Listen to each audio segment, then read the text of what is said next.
노년에 돈 없으면 지옥보다 잔인한 이유는 무엇일까요? 아침에 눈을 떠도 두려움부터 앞섭니다.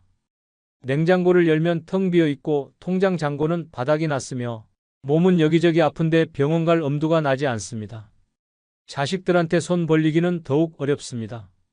이런 하루를 보내는 어르신들이 우리 주변에 너무나 많습니다. 젊었을 때는 열심히 일했고 자식들 뒷바라지하느라 평생을 바쳤습니다. 그런데 정작 나이 들어서는 아무런 대비 없이 맨손으로 노년을 맞이하게 됩니다. 이번 영상은 노년에 돈 없으면 지옥보다 더 잔인한 현실과 함께 대비책도 알려드리겠습니다. 구독과 좋아요는 무료이며 많은 분들에게 공유 부탁드립니다. 노년에 돈 없으면 지옥보다 잔인한 첫 번째 이유는 병원비 때문에 치료를 포기하는 노인들의 슬픈 현실 때문입니다. 무릎이 아파서 걷기조차 힘든데 병원 가는 게 두렵습니다. 통장 잔고를 보면 한숨부터 나오고 검사 한 번 받으면 돈이 얼마나 들지 걱정부터 앞섭니다. 이런 고민 혹시 해보신 적 있으신가요? 요즘 병원 가면 기본 진찰비만 해도 10,000원이 훌쩍 넘어갑니다. 여기에 검사비, 약값까지 더하면 한 번 다녀오는데 적게는 50,000원에서 많게는 수십만 원이 나갑니다. 젊었을 때는 이 정도 돈이 큰 부담이 아니었을지 모르지만 연금만으로 생활하는 지금은 상황이 완전히 다릅니다. 실제로 주변을 보면 아픈 곳이 있어도 참고 견디는 어르신들이 정말 많습니다. 허리가 아파서 잠도 제대로 못 자는데 병원은 나중에 가야겠다고 미루십니다. 당뇨약이 떨어져도 한두 달은 괜찮겠지 하며 복용을 중단하기도 합니다. 이렇게 치료 시기를 놓치면 병은 점점 더 악화되고 나중에는 더 큰 비용이 들어가는 악순환이 반복됩니다. 특히 암이나 심장병 같은 중증 질환이 발견되면 상황은 더욱 심각해집니다.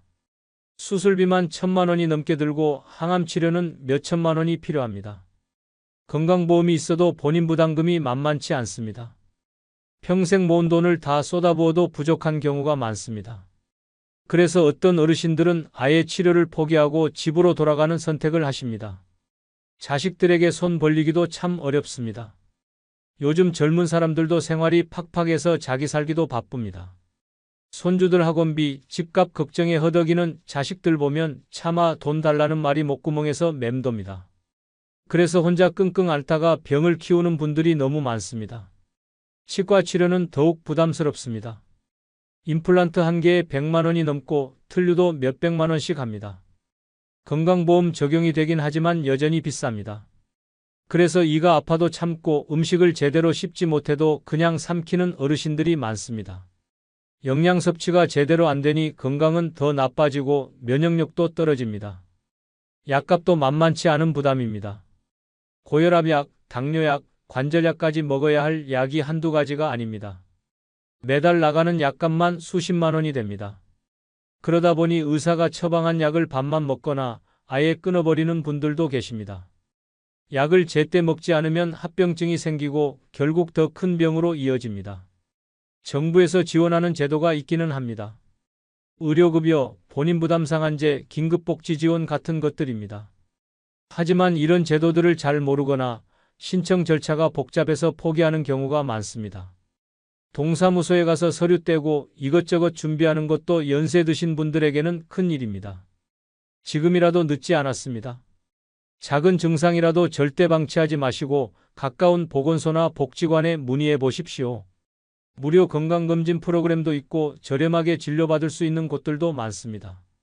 건강은 돈보다 소중합니다. 건강을 잃으면 모든 것을 잃는 것입니다. 부디 아프면 꼭 병원에 가시고 주변에 도움을 요청하는 것도 부끄러운 일이 아니라는 것을 기억해 주십시오. 여러분의 건강한 노후를 진심으로 응원합니다. 노년에 돈 없으면 지옥보다 잔인한 두 번째 이유는 자식들에게 손 벌리기 싫어서 굶는 노인들이 있기 때문입니다. 냉장고를 열어보니 김치 한 통과 된장만 덩그러니 남아 있습니다. 쌀떡에는 쌀이 바닥났고 반찬은 사흘째 똑같은 것만 먹고 있습니다. 배는 고픈데 통장에는 돈이 없고 자식한테 전화하려다가 다시 전화기를 내려놓습니다. 이런 경험 혹시 주변에서 보신 적 있으신가요? 평생 자식 키우느라 고생하셨습니다. 밥 한 끼 제대로 못 먹어도 아이들 학원비는 꼬박꼬박 대주셨습니다. 좋은 대학 보내려고 허리띠 졸라매고 살았고 결혼할 때는 집 한 채 마련해 주려고 노후 자금까지 털어 넣으셨습니다. 그렇게 다 주고 나니 정작 본인 손에는 아무것도 남지 않았습니다. 이제 자식들은 다 컸고 각자 가정을 꾸려 살고 있습니다. 손주들 키우느라 바쁘고 대출금 갚느라 정신없이 사는 모습을 보고 있으면 차마 도움을 청할 수가 없습니다. 명절에 용돈 주는 것도 미안해서 사양하고 생신 선물 받는 것도 부담스러워 괜찮다고 손사래를 칩니다. 특히 아들보다 딸에게는 더욱 말하기 어렵습니다. 시집간 딸이 친정부모 도와준다고 하면 사위 눈치가 보일까봐 걱정됩니다. 며느리에게도 마찬가지입니다. 아들한테 돈 달라고 했다가 부부싸움이라도 나면 어쩌나 하는 마음에 입을 꾹 다뭅니다. 그래서 어떤 어르신들은 하루 한 끼만 드십니다. 아침은 거르고 점심은 라면으로 때우고 저녁은 밥에 김치만 먹습니다. 고기는 명절에나 한번 보고 과일은 사치품이 되어버렸습니다. 영양 부족으로 몸은 점점 쇠약해지고 기력은 떨어져만 갑니다. 무료급식소가 있다는 것도 알고 계십니다. 하지만 그곳에 가려면 줄을 서야 하고 아는 사람이라도 만나면 창피하다는 생각이 듭니다. 평생 남 앞에 당당하게 살아온 분들에게 무료 밥을 받아먹는다는 것은 자존심이 허락하지 않는 일입니다. 복지관이나 동사무소에서 도움을 받을 수 있다는 말도 들었습니다. 그런데 서류를 준비하고 이것저것 증명하고 심사받는 과정이 너무 번거롭습니다. 게다가 자식들이 있는데 지원을 받는다는 것 자체가 마음에 걸립니다. 자식들한테 패 끼치는 것 같아서 신청조차 하지 않는 분들이 많습니다. 어떤 할머니는 장을 보러 가서도 가격표만 보다가 빈손으로 돌아옵니다. 마트에 가면 시식코너에서 배를 채우고 은행에 가면 사탕 몇 개를 주머니에 넣어옵니다. 친구 만나는 것도 부담스러워 집에만 계시다 보니 외로움까지 더해집니다. 밤에는 배고픔에 잠을 못 이루십니다. 물을 마셔서 배를 채우고 이불을 뒤집어 쓰고 참습니다. 젊었을 때는 한 끼쯤 거르는 게 아무것도 아니었는데 이제는 끼니를 걸을 때마다 온몸이 힘듭니다. 그래도 자식들한테는 괜찮다고 말씀하십니다. 전화 오면 밥 잘 먹고 있다고 건강하다고 거짓말을 합니다. 걱정 끼치기 싫어서 폐가 되기 싫어서 혼자 모든 것을 감당하십니다. 이제는 생각을 바꿔야 할 때입니다. 자식에게 도움을 청하는 것이 부끄러운 일이 아닙니다. 오히려 건강을 해치면서까지 참는 것이 더 큰 걱정거리를 만드는 일입니다. 자식들도 부모님이 굶고 계신다는 사실을 알면 얼마나 가슴 아파할까요? 용기를 내서 솔직하게 말씀하시고 주변의 복지 시스템도 적극적으로 활용하십시오. 당당하게 도움을 받으시는 것이 현명한 선택입니다. 건강하게 오래 사시는 것이 자식들을 위하는 길이기도 합니다. 노년에 돈 없으면 지옥보다 잔인한 세 번째 이유는 보험 하나 없어서 큰 병 걸리면 끝인 공포 때문입니다. 아침에 일어나면 몸이 여기저기 아픕니다. 혹시 큰 병은 아닐까 걱정되지만 병원 가기가 두렵습니다. 검사라도 받았다가 암이나 중병이 나오면 어떡하나 하는 생각에 밤잠을 설칩니다. 보험 하나 없는 몸으로 큰 병에 걸리면 정말 끝이라는 생각이 머릿속을 떠나지 않습니다. 젊었을 때는 보험 가입할 생각을 못했습니다. 당장 생활비 벌기도 빠듯했고 보험료 낼 여유가 없었습니다. 자식들 학원비, 생활비 대느라 정신없이 살다 보니 어느새 나이가 들었습니다. 이제라도 가입하려고 보험회사에 알아보면 나이가 많다고 거절당하거나 보험료가 너무 비싸서 엄두를 낼 수가 없습니다. 주변을 보면 암에 걸린 분들이 정말 많습니다. 위암, 폐암, 대장암 같은 병이 언제 나한테 올지 모릅니다. 암 진단을 받으면 수술비만 수천만 원이 들어갑니다. 항암 치료는 한 번에 몇백만 원씩 하고 몇 개월 동안 계속해야 합니다. 보험이 있으면 진단비도 받고 치료비도 보장받지만 보험이 없으면 평생 모은 돈을 다 쏟아부어도 모자랍니다. 뇌졸중이나 심근경색 같은 병도 무섭습니다. 갑자기 쓰러지면 응급실로 실려가고 중환자실에 입원하게 됩니다. 하루 입원비만 100만 원이 넘고 수술하면 몇천만 원이 듭니다. 건강보험이 적용되어도 본인 부담금이 엄청납니다. 보험 있는 사람들은 실손보험으로 상당 부분 보장받지만 없는 사람은 빚을 내거나 집을 팔아야 합니다. 당뇨나 고혈압 같은 만성질환도 문제입니다. 평생 약을 먹어야 하는데 매달 나가는 약값이 만만치 않습니다. 합병증이 생기면 투석을 받아야 하고 눈이 나빠져서 실명할 수도 있습니다. 이런 치료들에 드는 비용을 생각하면 막막합니다. 척추나 관절 수술도 비용이 많이 듭니다. 허리 디스크로 수술받으면 1,000만 원 가까이 들고 무릎 인공관절 수술은 더 비쌉니다. 재활치료까지 받으려면 몇 개월 동안 병원을 다녀야 하는데 그 비용도 만만치 않습니다. 치매에 걸리면 상황은 더욱 심각해집니다. 요양병원이나 요양원에 들어가려면 한 달에 100만 원 이상 듭니다. 장기요양보험이 있어도 본인 부담금이 많이 나갑니다. 몇 년씩 입원해야 하는데 그 돈을 어디서 마련할지 막막합니다. 건강검진도 제대로 못 받습니다. 국가에서 제공하는 기본검진만 받고 추가 검사는 비용 때문에 하지 못합니다. 조기에 발견하면 치료가 쉬운 병도 늦게 발견해서 손 쓸 수 없게 됩니다. 그래서 병원 가는 것 자체를 피하게 되고 아파도 참고 지냅니다. 자식들에게 부담 주기도 싫습니다. 큰 병에 걸려서 치료비가 필요하다고 하면 자식들이 돈을 마련해야 합니다. 대출을 받거나 저축한 돈을 깨야 합니다. 손주들 교육비나 집 마련 자금을 써야 할 수도 있습니다. 그런 모습을 보면 차라리 치료를 포기하고 싶다는 생각이 듭니다. 실제로 어떤 어르신들은 암 진단을 받고도 치료를 거부하십니다. 가족들한테 짐이 되기 싫다는 이유입니다. 수술해봤자 얼마나 더 살겠느냐며 그냥 집에서 지내시겠다고 합니다. 이런 선택을 하는 이유가 돈 때문이라는 게 너무 슬픕니다. 매일 뉴스에서 암 환자 이야기, 중병 환자 이야기를 보면 남의 일 같지 않습니다. 내일 당장 나한테 닥칠 수도 있는 일인데 아무 준비도 되어 있지 않습니다. 밤에 잠들기 전 이런 생각이 들면 가슴이 답답하고 잠이 오지 않습니다. 건강할 때는 병에 대한 걱정이 크지 않았습니다. 그런데 나이가 들수록 몸이 약해지는 게 느껴지고 주변에 아픈 사람들이 늘어나면서 불안감이 커집니다. 보험 하나 없이 늙어간다는 것이 이렇게 무서운 일인지 이제야 실감합니다. 하지만 아직 늦지 않았습니다. 정부에서 운영하는 의료급여제도나 긴급복지 지원을 알아보십시오. 본인 부담 상한제도 있어서 일정 금액 이상은 국가에서 부담해 줍니다. 무료 법률 상담을 통해 의료비 감면 방법도 찾을 수 있습니다. 건강할 때 미리미리 정보를 알아두시고 정기검진을 꼭 받으십시오. 조기 발견이 가장 중요합니다. 걱정만 하지 마시고 적극적으로 도움을 구하시기 바랍니다. 건강하게 오래 사시는 것이 가장 큰 복입니다. 노년에 돈 없으면 지옥보다 잔인한 네 번째 이유는 기초생활수급 탈락해서 더 힘든 생활을 하게 되기 때문입니다. 동사무소에서 받은 통지서를 보는 순간 눈앞이 캄캄해졌습니다. 기초생활수급자 탈락이라는 글자가 보였습니다. 매달 받던 생계급여가 끊기고 의료급여도 없어졌습니다. 어떻게 살아가라는 건지 막막하기만 합니다. 혹시 이런 경험 해보신 적 있으신가요? 기초생활수급자로 선정되려면 소득과 재산이 기준 이하여야 합니다. 그런데 이 기준이 생각보다 너무 빡빡합니다. 월 소득이 몇만 원만 넘어도 탈락하고 자동차가 있어도 안 됩니다.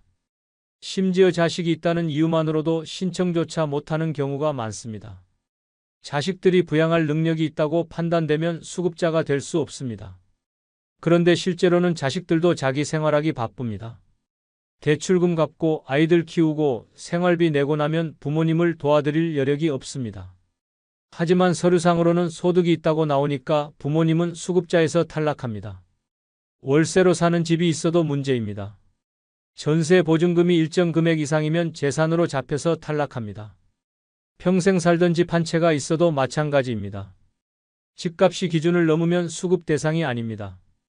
그렇다고 집을 팔고 월세로 이사 가자니 나이 들어서 이사하는 것도 힘들고 살 곳을 옮기는 것도 불안합니다. 은행 통장에 돈이 조금이라도 있으면 안 됩니다. 몇백만 원 정도 모아둔 것도 재산으로 계산되어서 탈락 사유가 됩니다.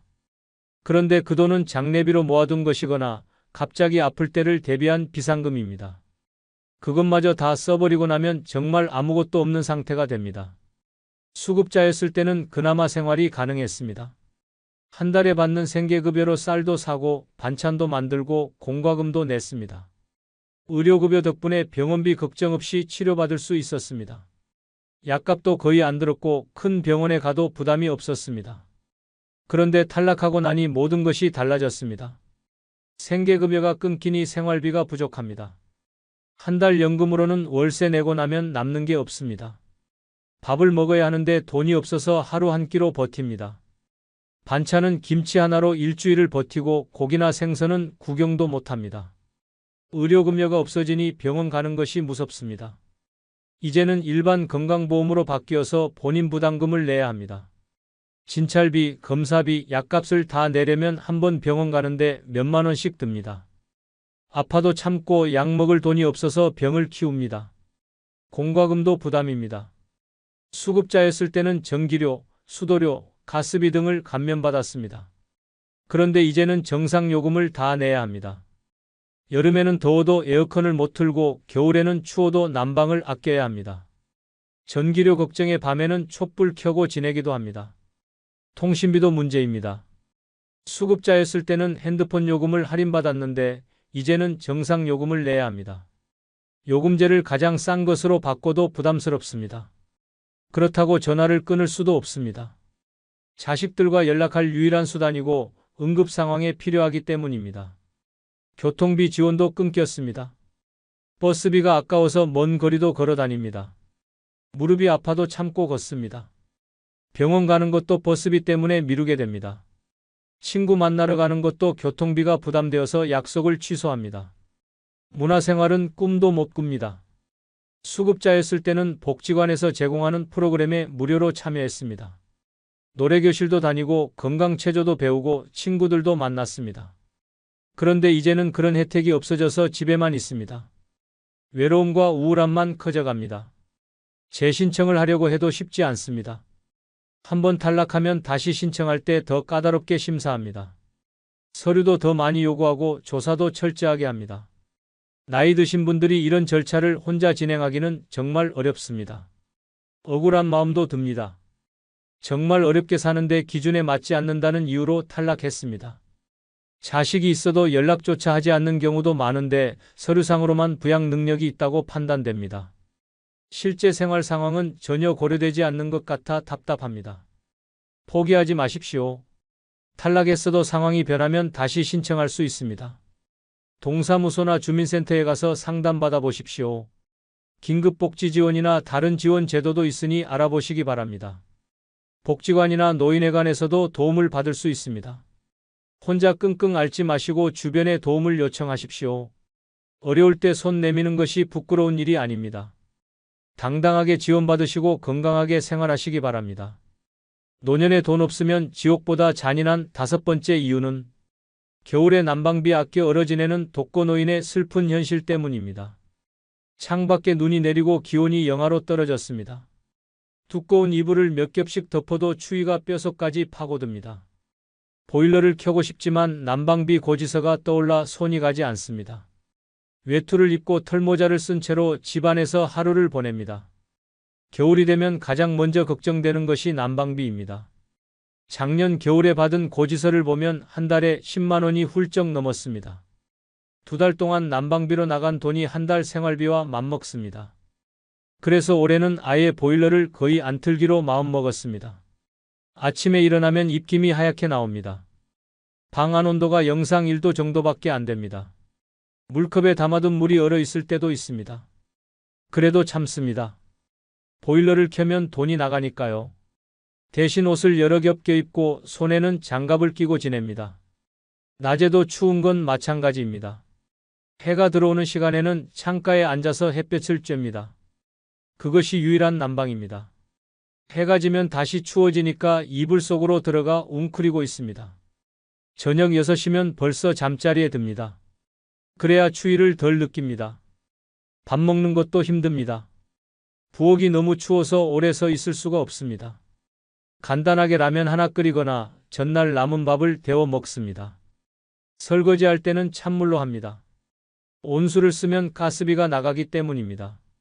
손이 시려서 감각이 없어질 때까지 찬물에 그릇을 씻습니다. 씻는 것은 일주일에 한 번으로 줄였습니다. 온수를 틀면 가스비가 많이 나갑니다. 목욕탕에 가려고 해도 목욕비가 부담됩니다. 그래서 수건으로 몸을 닦는 것으로 대신합니다. 머리 감는 것도 며칠에 한 번씩만 합니다. 찬물로 감으면 감기 걸릴까봐 참습니다. 화장실 가는 것도 고역입니다. 화장실이 너무 추워서 오래 앉아 있을 수가 없습니다. 급하게 볼일을 보고 나오는데 손발이 꽁꽁 얼어붙습니다. 밤에는 추워서 화장실 가기가 싫어 물을 마시지 않습니다. 그러다 보니 탈수 증상이 생기고 변비도 심해집니다. 건강이 점점 나빠집니다. 추운 곳에서 오래 있으니 관절이 더 아픕니다. 무릎과 허리가 쑤시고 손가락 마디마디가 굳어갑니다. 혈액순환이 안 되어서 손발이 저리고 가끔은 경련이 일어나기도 합니다. 감기에도 자주 걸립니다.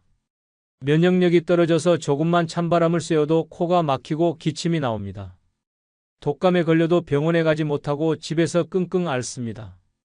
열이 나면 이불을 덮고 땀을 흘리는 것으로 버팁니다. 약 살 돈도 아까워서 그냥 참습니다.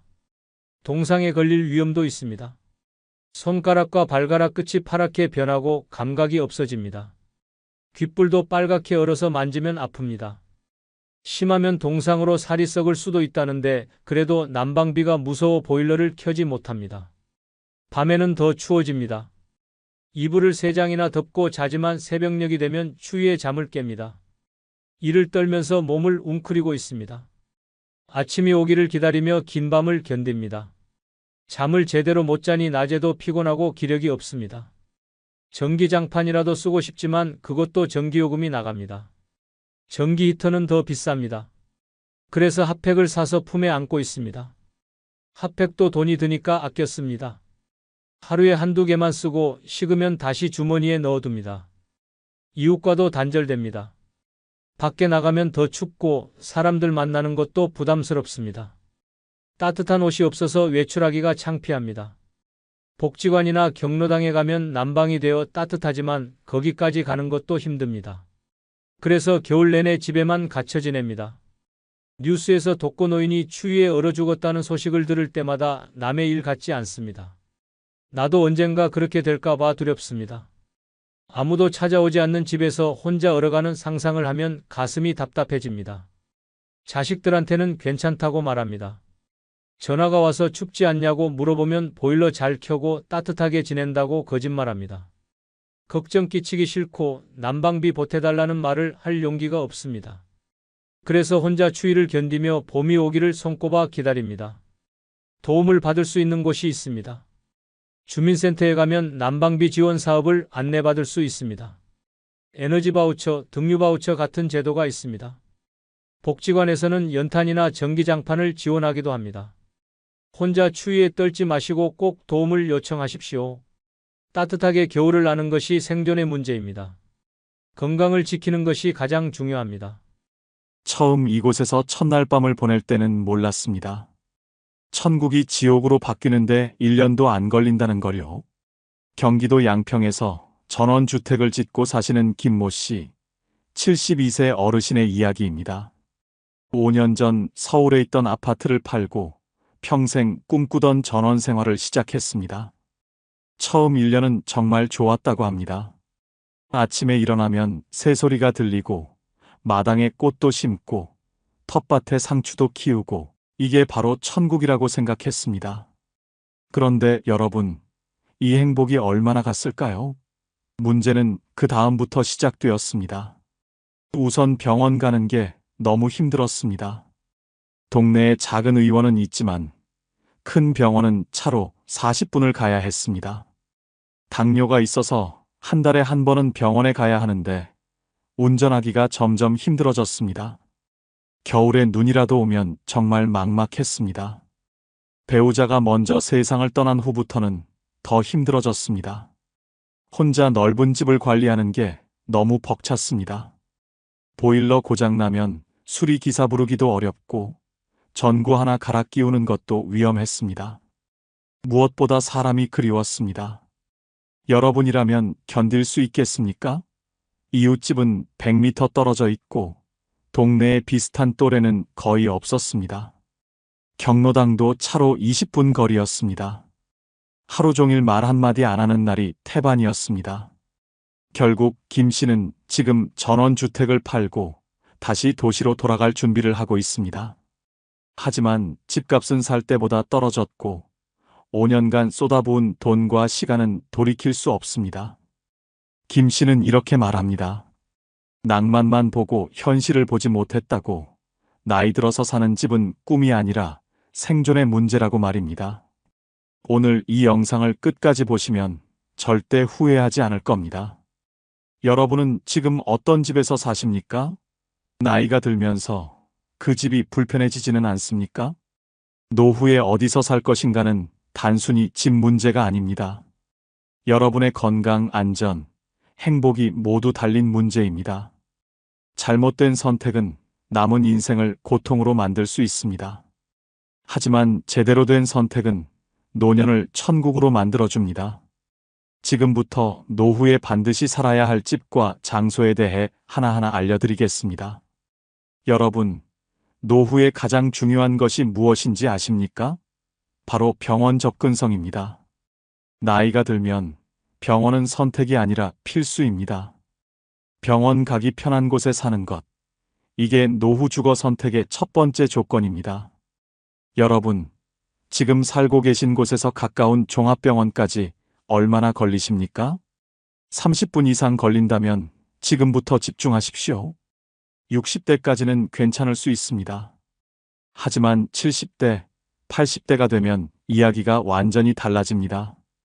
갑자기 가슴이 답답하거나 어지러움을 느끼거나 넘어져서 다쳤을 때 병원이 멀다면 정말 위험합니다. 걸어서 10분 거리에 내과, 정형외과, 치과가 있어야 합니다. 버스나 지하철로 20분 안에 종합병원에 갈 수 있어야 합니다. 차가 없어도 운전을 못하게 되어도 병원에 갈 수 있는 곳이어야 합니다. 이게 기본입니다. 약국도 중요합니다. 만성질환이 있으면 매달 약을 타러 가야 합니다. 약국이 멀면 약 타러 가는 것만으로도 하루가 다 갑니다. 집 근처 걸어서 5분 거리에 약국이 있어야 합니다. 단골 약사가 생기면 더 좋습니다. 약을 잘못 먹거나 부작용이 있을 때 바로 상담할 수 있습니다. 응급실도 고려하십시오. 밤에 갑자기 아플 때, 주말에 응급 상황이 생겼을 때 30분 안에 갈 수 있는 응급실이 있어야 합니다. 119를 부르더라도 구급차가 빨리 올 수 있는 곳이어야 합니다. 산골이나 외딴 곳은 응급 상황에 정말 위험합니다. 보건소 위치도 확인하십시오. 보건소에서는 무료나 저렴한 비용으로 기본 검진, 예방접종, 만성질환 관리를 받을 수 있습니다. 걸어서 갈 수 있는 거리에 보건소가 있으면 정말 편합니다. 대중교통으로 병원 가는 길을 미리 확인해 보십시오. 지금은 차로 다니니까 괜찮지만 나중에 운전을 못하게 되면 어떻게 갈 것인지 생각해 보십시오. 버스 정류장이 가까운가요? 지하철역은 있습니까? 계단이 많지는 않습니까? 이런 것들을 꼼꼼히 따져봐야 합니다. 실제로 강남구나 송파구 같은 곳에 노인 인구가 많은 이유가 뭔지 아십니까? 큰 병원들이 많기 때문입니다. 삼성서울병원, 서울아산병원, 강남 세브란스병원 등이 밀집해 있습니다. 의료 인프라가 좋은 곳을 노인들이 선호합니다. 지방 도시라도 상관없습니다. 대신 시내 중심가나 대학병원 근처에 사는 게 좋습니다. 부산이면 서면이나 해운대, 대구면 중구나 수성구, 광주면 동구나 남구처럼 병원이 많은 지역을 선택하십시오. 병원만 가까우면 되는 게 아닙니다. 단골 의사를 만드십시오. 오래 다니면서 내 병력을 잘 아는 의사가 있으면 치료도 훨씬 효과적입니다. 그래서 자주 이사 다니는 것도 좋지 않습니다. 한 곳에 정착해서 단골 병원, 단골 약국을 만드는 게 중요합니다. 요양병원이나 요양원도 미리 알아두십시오. 나중에 거동이 불편해지면 필요할 수 있습니다. 집 근처에 평판 좋은 요양시설이 있는지 확인해 두는 것도 현명한 준비입니다. 건강검진센터도 가까우면 좋습니다.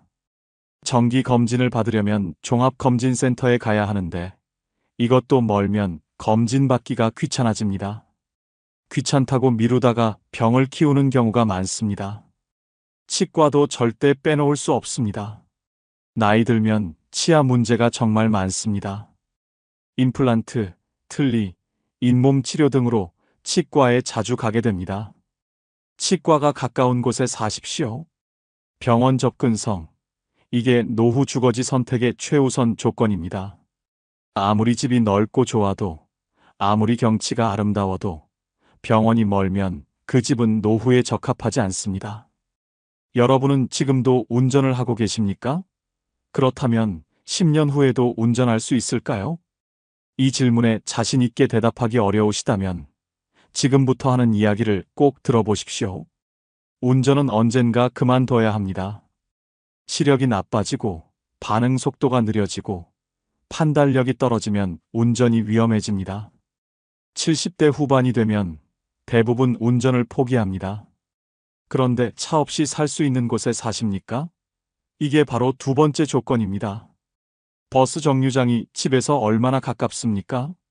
걸어서 5분 안에 갈 수 있어야 합니다. 10분 이상 걸으면 비 오는 날이나 추운 겨울에 정말 힘듭니다.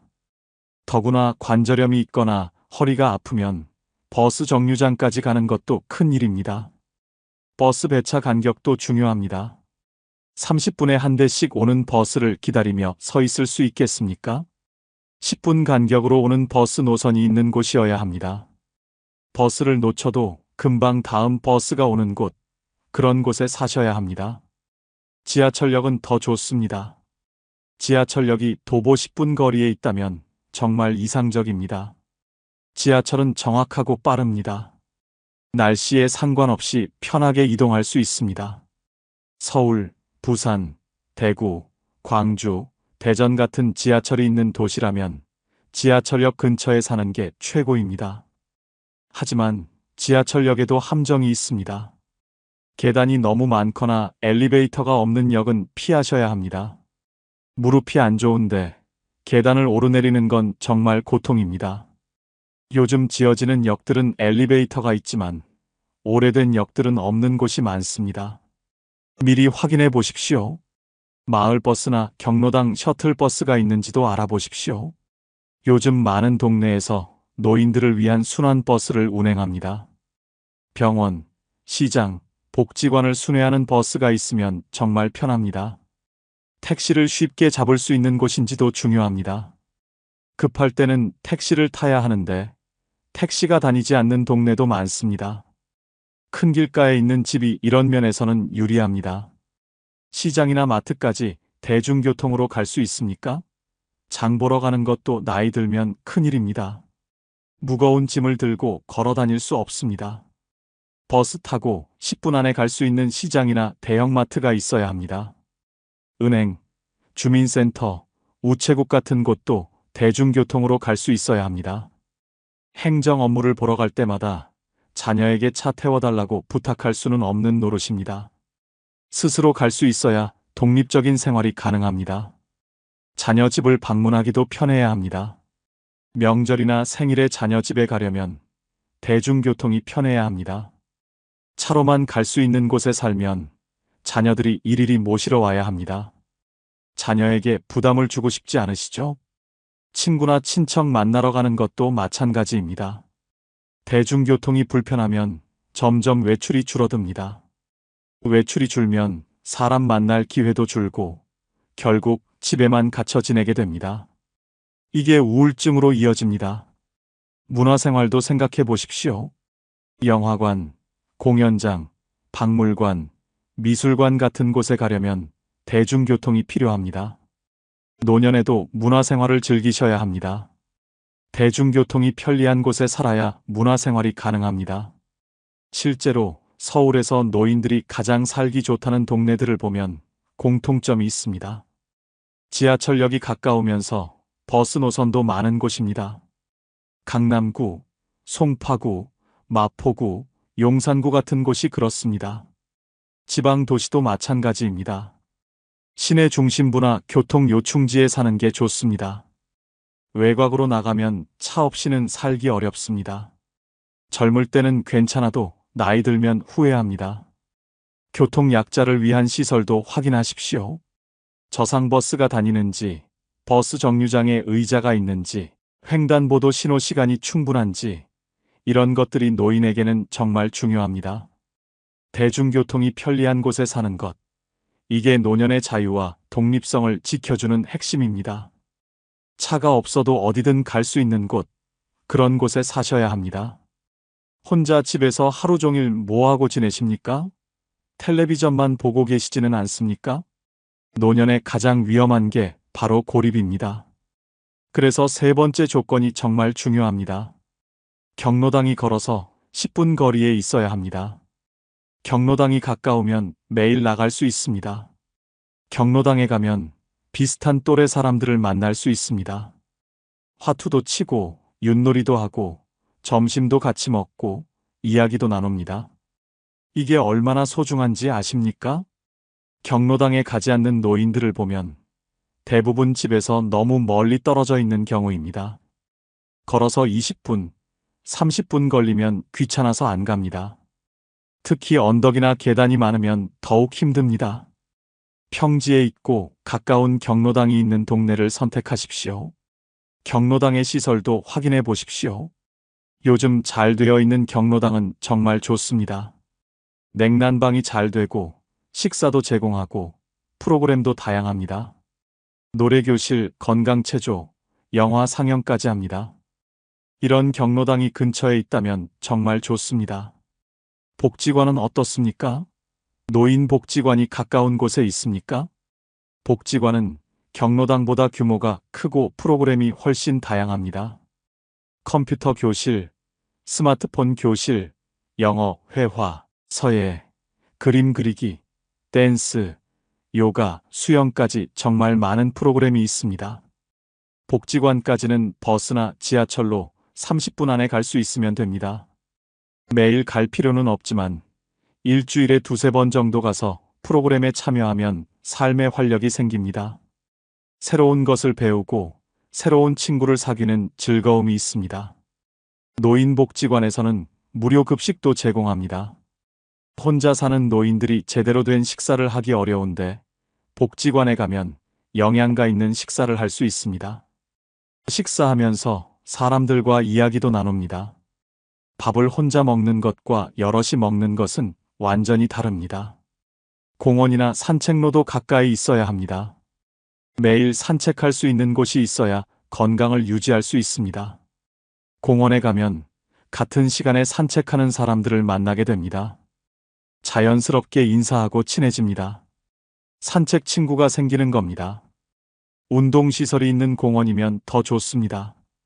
야외 운동기구가 있는 공원에서 매일 운동하는 노인들이 많습니다. 여기서도 사람들과 친해집니다. 혼자 운동하는 것보다 같이 운동하는 게 훨씬 재미있습니다. 도서관도 가까우면 좋습니까? 요즘 도서관은 단순히 책만 읽는 곳이 아닙니다.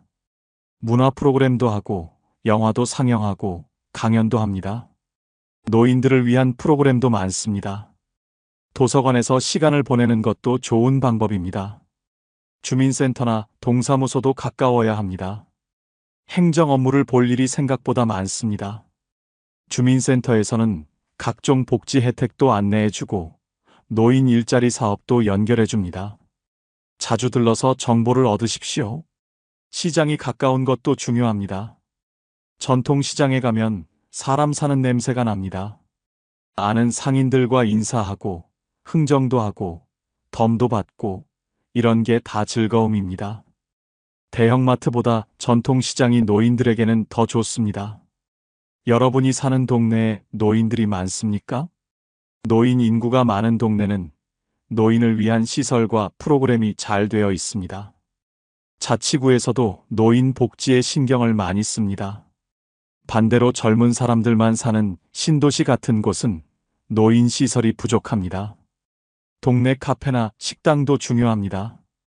혼자 가서 커피 한 잔 마시거나 밥 한 끼 먹을 수 있는 편한 곳이 있어야 합니다. 단골 카페, 단골 식당이 생기면 그곳 주인이나 직원들과도 친해집니다. 이것도 사회적 관계의 일부입니다. 문화센터나 평생교육원도 알아보십시오. 배울 게 많은 곳에 사는 게 좋습니다. 배움은 나이와 상관없습니다. 새로운 것을 배우면 뇌도 건강해지고 삶의 의욕도 생깁니다. 종교시설도 생각해 보십시오. 교회, 성당, 절 등 본인의 종교시설이 가까우면 좋습니다. 정기적으로 나가면서 신앙 공동체와 연결될 수 있습니다. 종교 활동도 중요한 사회 활동입니다. 사람들과 어울릴 수 있는 곳이 많은 동네, 갈 곳이 많은 동네, 할 일이 많은 동네에 사십시오. 그래야 외롭지 않습니다. 고립되지 않는 삶. 이게 건강한 노년의 비결입니다. 지금 몇 층에 사십니까? 계단 오르내리는 게 힘들지 않으십니까? 이 질문에 조금이라도 힘들다고 느끼신다면 지금부터 하는 이야기가 정말 중요합니다. 빌라나 다세대 주택 3층, 4층에 사시는 분들 많으십니다. 젊을 때는 괜찮았습니다. 계단 오르는 게 운동이라고 생각했습니다. 하지만 70대가 넘어가면 이야기가 완전히 달라집니다. 무릎이 아프고 허리가 아프고 숨이 차서 계단 오르는 게 정말 힘듭니다. 엘리베이터가 없는 집에 사는 노인들은 외출을 점점 꺼립니다. 나갔다가 돌아올 때 계단을 올라야 한다는 생각에 집에만 있게 됩니다. 장 보러 가는 것도 큰일입니다. 무거운 짐을 들고 계단을 오를 수 없습니다. 외출이 줄면 건강도 나빠지고 우울증도 옵니다. 엘리베이터가 있는 아파트에 사셔야 합니다. 이게 노후 주거의 기본입니다. 엘리베이터가 있으면 휠체어를 타게 되어도 외출할 수 있습니다. 워커를 사용해도 괜찮습니다. 무거운 짐을 들고 와도 문제 없습니다. 그런데 아파트라고 다 좋은 게 아닙니다. 몇 층에 사는지가 중요합니다. 고층 아파트 15층, 20층에 사시는 분들 계십니까? 엘리베이터 고장나면 어떻게 하십니까? 실제로 엘리베이터 고장으로 고층에 갇혀 고생한 노인들이 많습니다. 저층이 좋습니다. 3층에서 7층 사이가 이상적입니다. 1층이나 2층은 습하고 소음이 있을 수 있지만 3층부터 7층은 쾌적하면서도 비상시 대피가 가능합니다. 만약 화재나 지진 같은 비상 상황이 생기면 어떻게 하겠습니까? 고층에서는 대피가 정말 어렵습니다. 복도식 아파트가 계단식 아파트보다 좋습니다. 복도식은 엘리베이터에서 집까지 평평한 복도로 연결됩니다. 하지만 계단식은 엘리베이터에서 내려도 집까지 계단을 몇 개 올라가야 합니다. 이 작은 차이가 나이 들면 큰 차이가 됩니다. 화장실 구조도 중요합니다. 욕조보다는 샤워부스가 좋습니다. 욕조는 들어가고 나오기가 위험합니다. 미끄러져 넘어질 수 있습니다. 샤워부스에 손잡이가 있으면 더욱 좋습니다. 화장실 바닥은 미끄럽지 않은 타일인지 확인하십시오. 방이 몇 개 필요하십니까? 혼자 산다면 큰 집은 필요 없습니다. 오히려 관리하기 힘듭니다. 청소할 공간이 많으면 체력적으로 부담됩니다. 방 2개짜리 작은 아파트가 적당합니다. 관리비도 적게 나옵니다. 거실과 방 사이에 단차가 있습니까? 바닥이 평평해야 합니다. 조금이라도 턱이 있으면 걸려 넘어질 수 있습니다. 집안 구조가 최대한 평평하고 단순한 게 좋습니다. 문턱도 없는 평평한 구조가 안전합니다. 단지 내에 경로당이나 커뮤니티 시설이 있습니까? 큰 아파트 단지는 단지 내에 경로당이나 노인정이 있습니다. 단지를 나가지 않고도 이웃 어르신들을 만날 수 있습니다. 정말 편리합니다. 단지 내 산책로도 있으면 더욱 좋습니다. 경비실이 24시간 운영되는지도 확인하십시오. 혼자 사는 노인에게는 보안이 중요합니다. 경비원이 항상 있으면 안심이 됩니다. 택배를 받아주기도 하고 위급할 때 도움을 요청할 수도 있습니다. 집은 삶의 터전입니다. 나이 들수록 집에서 보내는 시간이 많아집니다. 안전하고 편리한 집에서 사는 것. 이게 노년의 삶의 질을 결정합니다. 엘리베이터 있는 저층 아파트. 이게 노후의 최적 주거 형태입니다. 자녀 집과 얼마나 떨어져 사십니까? 너무 가깝습니까? 아니면 너무 멉니까? 이 거리가 노후 생활의 질을 크게 좌우합니다. 자녀와의 적절한 거리. 이게 5번째 조건입니다. 자녀와 같은 집에 사는 건 어떻습니까? 좋은 것 같지만 실제로는 문제가 많습니다. 며느리나 사위와 부딪힐 일이 생깁니다. 손주 교육 문제로 의견이 다를 수 있습니다. 생활 패턴이 달라서 서로 불편합니다. 자녀는 늦게 자고 늦게 일어나는데 어르신들은 일찍 자고 일찍 일어납니다. 그렇다고 너무 멀리 떨어져 있으면 문제입니다. 급할 때 자녀가 바로 올 수 없습니다. 갑자기 아프거나 다쳤을 때 도움을 받기 어렵습니다. 명절이나 생일에 자주 보기도 힘듭니다. 손주들 얼굴 보기도 어렵습니다. 그렇다면 적당한 거리는 얼마나 될까요? 자녀 집에서 차로 30분 거리가 이상적입니다. 가깝지만 독립적인 생활이 가능한 거리입니다. 급한 일이 있으면 금방 올 수 있고 주말에 가끔 만나기도 좋은 거리입니다. 대중교통으로 1시간 이내면 더욱 좋습니다.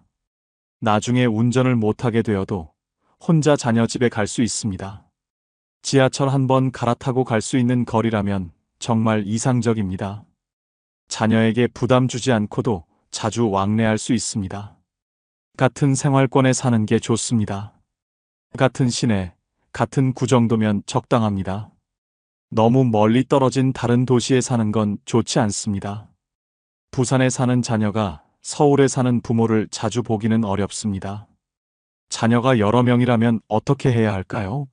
모든 자녀 집 중간쯤에 사는 게 좋습니다. 한 자녀에게만 가까우면 다른 자녀들이 소외감을 느낄 수 있습니다. 모두에게 비슷한 거리에 있으면 공평합니다. 자녀 중 한 명이라도 가까이 살면 됩니다. 자녀의 직장 위치도 고려하십시오. 자녀 집은 멀어도 직장이 가까우면 퇴근길에 들르기 쉽습니다. 자녀가 출퇴근하면서 들를 수 있는 위치라면 자주 안부를 확인할 수 있습니다. 자녀가 이사할 가능성도 생각하십시오. 자녀가 직장 때문에 이사 갈 수 있습니다. 자녀 집 바로 옆에 살면 자녀가 이사 가면 어떻게 하겠습니까? 적당한 거리를 유지하면 자녀가 같은 생활권 내에서 이사 가도 큰 문제가 없습니다. 자녀에게 의존하지 마십시오.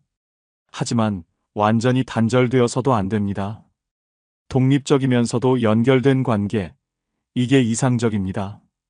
매일 볼 필요는 없지만 일주일에 한 번 정도는 연락하고 한 달에 한두 번은 만날 수 있는 거리가 좋습니다.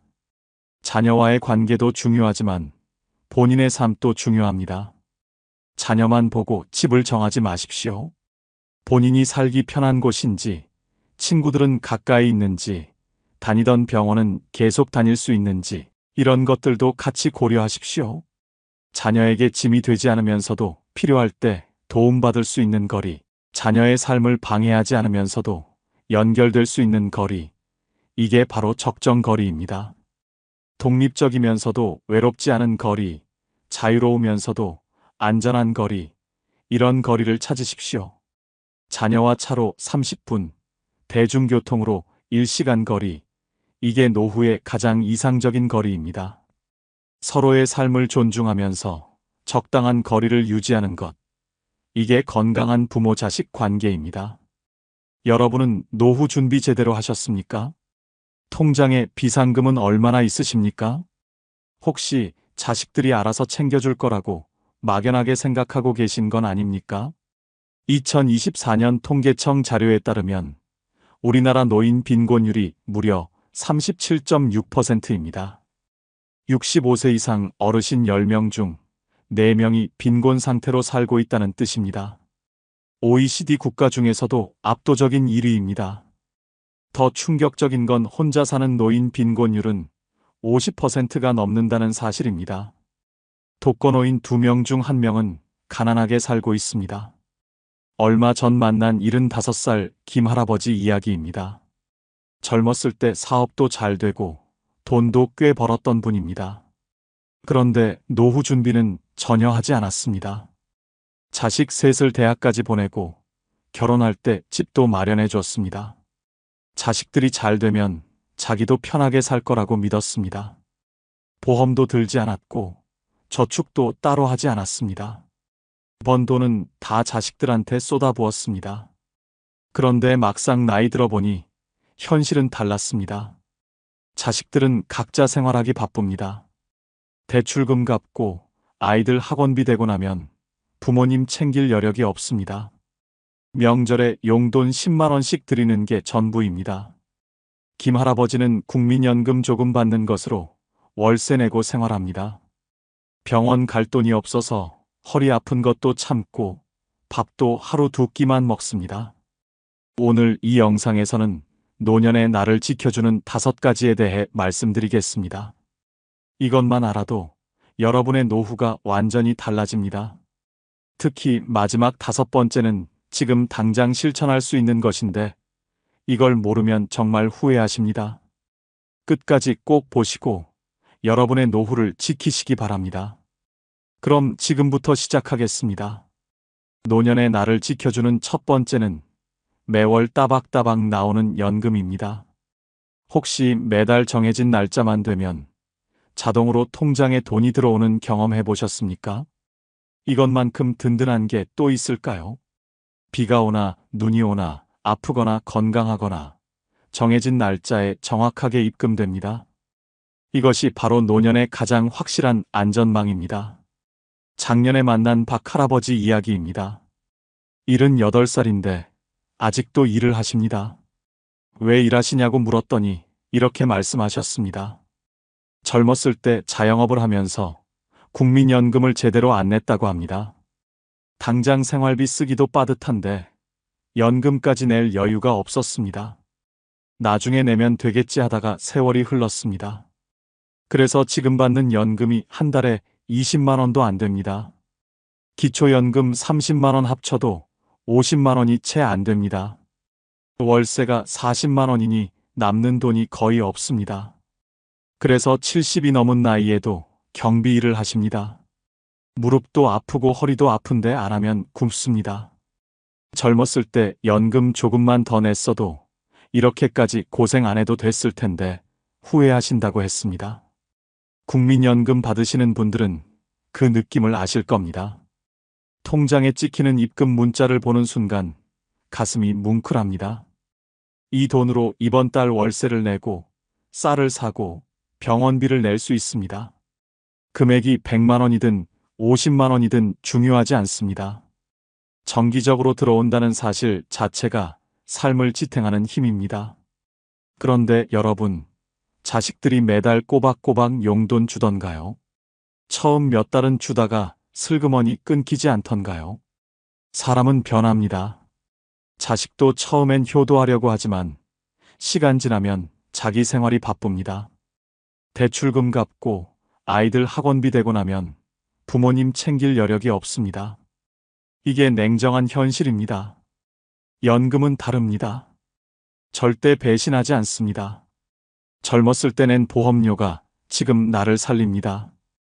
과거의 내가 현재의 나를 지켜주고 있는 겁니다. 얼마나 고마운 일입니까?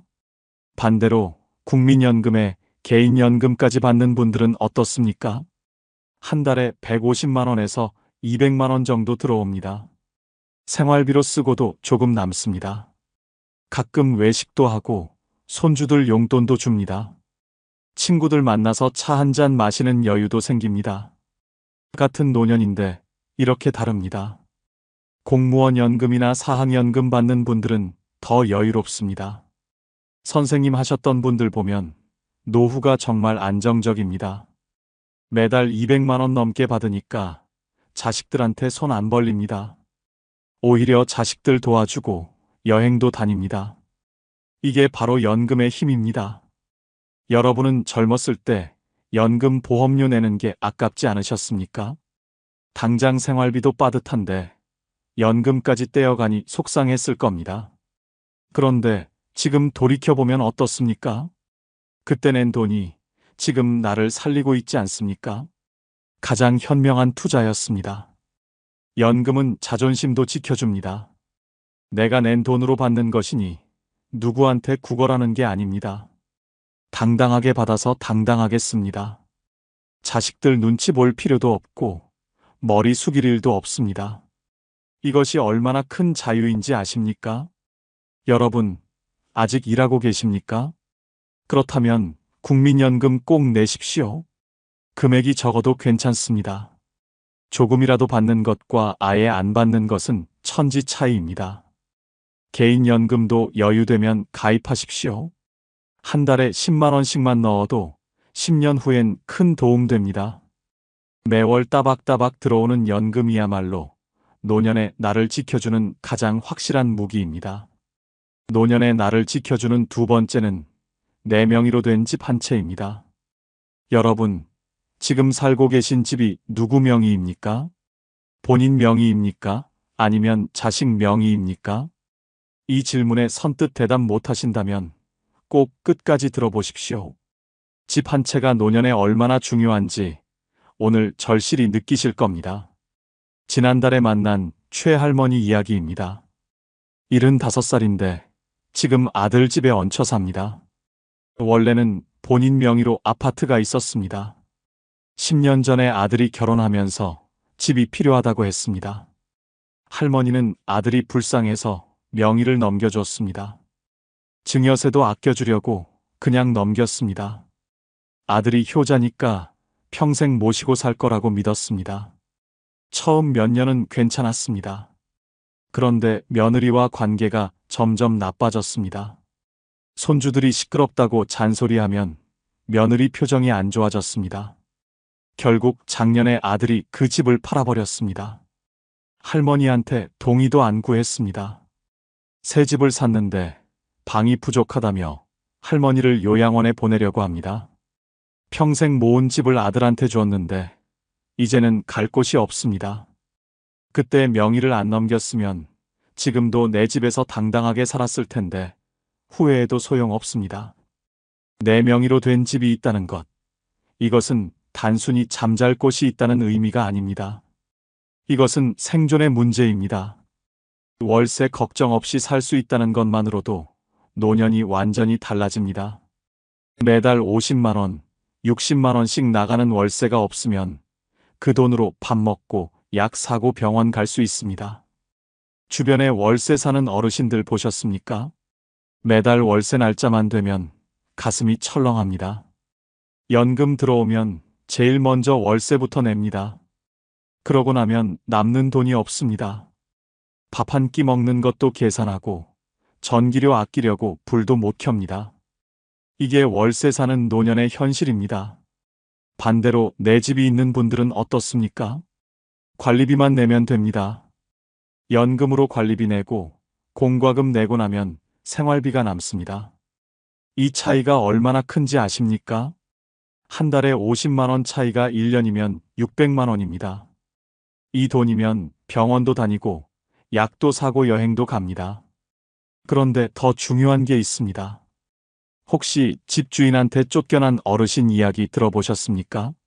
집주인이 집을 팔겠다고 나가라 합니다. 나이 많은 어르신이 갈 곳이 어디 있습니까? 새로운 집 구하기도 어렵고 보증금 마련하기도 힘듭니다. 이사 가는 것도 큰일입니다. 이런 불안감 속에서 하루하루를 삽니다. 내 집이 있으면 이런 걱정이 없습니다. 아무도 나를 내쫓지 못합니다. 평생 이 집에서 살 수 있습니다. 이것이 주는 심리적 안정감은 돈으로 환산할 수 없습니다. 밤에 잠잘 때도 편안하고 미래에 대한 불안도 줄어듭니다. 집은 또 하나의 연금입니다. 영목이지라고 들어보셨습니까? 집을 담보로 매달 연금처럼 돈을 받는 제도입니다. 집값이 3억 원이면 한 달에 100만 원 넘게 받을 수 있습니다. 죽을 때까지 받고 집에서 계속 살 수 있습니다. 이게 가능한 이유가 뭡니까? 내 명의 집이 있기 때문입니다. 여러분, 젊었을 때 집 한 채 마련하셨습니까? 아니면 자식 명의로 해버리셨습니까? 자식들 세금 아끼려고 명의를 넘긴 분들 많습니다. 그런데 나중에 어떻게 됩니까? 자식들이 그 집을 팔아버립니다. 부모한테 동의도 안 구하고 처분합니다. 그러면 갈 곳이 없어집니다. 내 집이 있으면 자식들한테 당당합니다. 힘들면 언제든 오라고 할 수 있습니다. 손주들 봐주고 밥도 해주고 명절에 모이는 장소도 제공합니다. 이것이 어르신의 자존심을 지켜줍니다. 대접받는 어른으로 살 수 있습니다. 이미 집이 있는 분들은 절대 자식 명의로 넘기지 마십시오. 증여세 아끼려다 평생 모은 재산을 날립니다.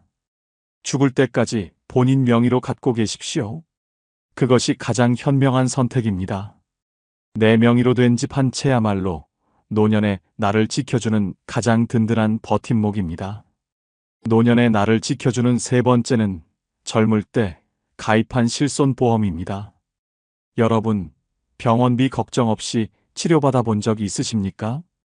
큰 병에 걸렸는데 돈 걱정 안 하고 수술 받을 수 있다면 얼마나 마음이 편하겠습니까?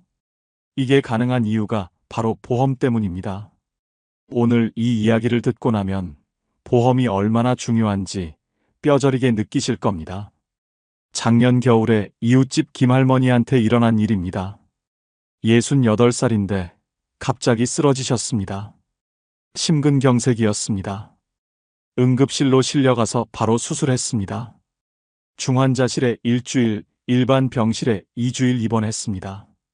병원비가 4,500만 원 나왔습니다. 그런데 김할머니는 젊었을 때 실손보험과 암보험, 심장질환보험을 들어놨습니다. 한 달에 10만 원씩 20년 넘게 냈습니다. 보험료 낼 때는 아깝다고 생각했는데 이번에 정말 살았다고 하셨습니다. 병원비는 실손보험에서 거의 다 나왔고 심장질환보험에서 3천만 원이 추가로 나왔습니다. 본인 부담은 100만 원도 안 됐습니다. 만약 보험이 없었다면 집을 팔아야 했을 거라고 하셨습니다. 지금도 매달 보험료 내는 게 전혀 아깝지 않다고 말씀하십니다. 실손보험이 있는 분들은 압니다. 병원 가서 몇십만 원 나와도 보험회사에서 대부분 돌려줍니다. MRI 찍어도 입원해도 수술해도 본인 부담이 거의 없습니다. 서류만 제출하면 며칠 후 통장에 돈이 들어옵니다. 이게 얼마나 큰 축복인지 아십니까? 반대로 보험 없는 어르신들은 어떻습니까? 병원비 때문에 치료를 포기합니다. 암 진단받아도 수술비가 수천만 원이라 엄두를 못 냅니다. 항암 치료는 한 번에 몇백만 원씩 드는데 어디서 그 돈을 구합니까? 결국 집을 팔거나 자식들한테 손 벌리거나 아니면 치료를 아예 포기합니다. 여러분은 지금 실손보험 들어놓으셨습니까? 아니면 보험료 아까워서 해지하셨습니까?